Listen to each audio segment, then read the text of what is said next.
సిద్ధం సభలతో వచ్చిన సిద్ధం కాదు. ఇది మనందరి ప్రభుత్వం. ఈ 58 నెలలుగా విప్లవాత్మక మార్పులు తీసుకొస్తూ చేస్తా ఉన్న యుద్ధమే ఈ సిద్ధం.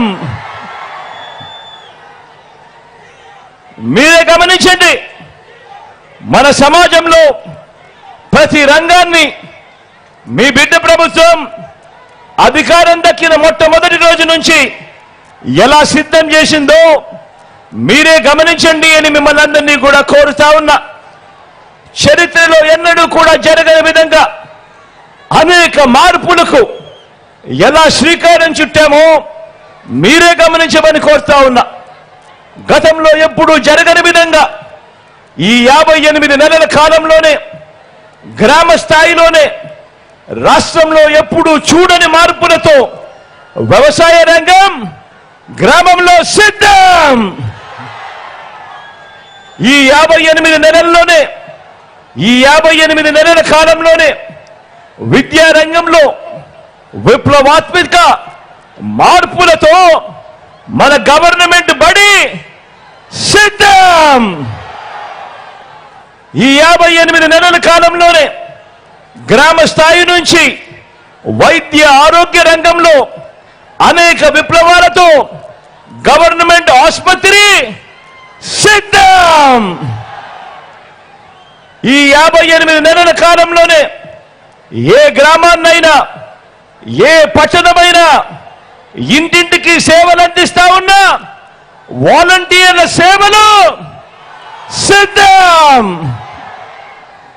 ఈ 58 నెలల కాలంలోనే ఏకంగా 1,35,000 మంది శాశ్వత ఉద్యోగాలతో మన చెల్లెమ్మలు, మన తమ్ముళ్ళు ప్రతి 2,000 జనాభాకు దాదాపు 600 రకాల సేవలు అందిస్తూ మన గ్రామాలలోనే, గ్రామ సచివాలయాల్లోనే సిద్ధం. ఈ 58 నెలల కాలంలోనే గ్రామ స్వరాజ్యం సిద్ధం. పట్టణాల్లో సైతం ఇంటింటికి పౌర సేవలు కూడా సిద్ధం. దేశ చరిత్రలో తొలిసారిగా ఈ 58 నెలల కాలంలో ఎక్కడా కూడా లంచాలు లేకుండా, ఎక్కడా కూడా వివక్ష లేకుండా ఏకంగా 2,70,000 కోట్ల రూపాయలు, మళ్ళీ చెప్తా ఉన్నా, ఏకంగా 2,70,000 కోట్ల రూపాయలు ప్రతి ఇంటికి డోర్ డెలివరీ చేసిన ప్రభుత్వ వ్యవస్థ సిద్ధం. ఈ 58 నెలల కాలంలోనే 1వ తేదీ సూర్యోదయానికి ముందే, అది ఆదివారమైనా సెలవు దినమైనా కూడా ఇంటికే వచ్చి 3,000 పెన్షన్ ఇచ్చే వాలంటీర్ల వ్యవస్థ సిద్ధం. ఇది మీ బిడ్డ ప్రభుత్వం సమాజాన్ని సిద్ధం చేసిన తీరు. మరో 18 రోజుల్లో ఎన్నికలు జరుగుతూ ఉండగా నిర్వహిస్తా ఉన్న సభ పేరు మాత్రమే కాదు సిద్ధం సభ. ఈ 58 నెలలుగా పేదల జీవితాలను ప్రతి రంగంలోనూ కూడా మార్చుకుంటూ వస్తూ మరో 5 ఏళ్లలో ఈ మార్పులన్నీ కూడా కొనసాగాలి అని ఇంటింటికి వెళ్ళి ఆ ఇంట్లో ఉన్న వాళ్ళంతా కూడా మరో 100 మందికి కూడా వివరించి చెప్పి ఆ అవసరాన్ని చెప్పే సభే, ఆ అవసరాన్ని చెప్పే అవసరమే ఈ సిద్ధం. మీకు మంచి జరిగి ఉంటే, మీ ఇంటికి మంచి జరిగి ఉంటే మీ బిడ్డకు సైనికులుగా మీరే నిలబడి అని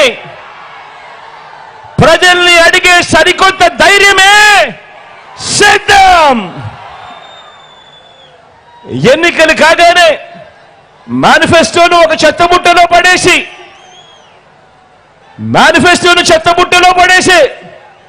గతంలో చూసిన చంద్రబాబు సంస్కృతిని సమాధి కట్టి మేనిఫెస్టోను ఒక బైబిల్గా, ఒక ఖురాన్గా, ఒక భగవద్గీతగా భావిస్తూ ఏదైతే మేనిఫెస్టోలో చెప్పామో అందులో 99% వాగ్దానాల్ని నెరవేర్చి ఇంటింటికి మళ్ళీ ఆ మేనిఫెస్టోను పంపి ఎన్నికల వాగ్దానాల అమలు మీద సమాజం మొత్తానికి అందించిన చైతన్యం పేరే సిద్ధం. ఇల్లు లేని నిరుపేదలు, నోరెత్తి అడగలేని పేదవాడికి, పేద సామాజిక వర్గాలని, అక్క చెల్లెమ్మల్ని రాజకీయంగాను, ఆర్థికంగాను, సామాజికంగాను, విద్యాపరంగాను సాధికారతల దిశగా వారందరినీ కూడా చెయ్యి పట్టుకొని నడిపించే ఘటమే ఈ సిద్ధం. కాబట్టే ఇంతగా సిద్ధమైన సమాజంతో మీ జగన్ పార్టీతో యుద్ధానికి బాబుకు మరో 3 పార్టీలతో పొత్తు పెట్టుకోవాల్సి వస్తా ఉంది.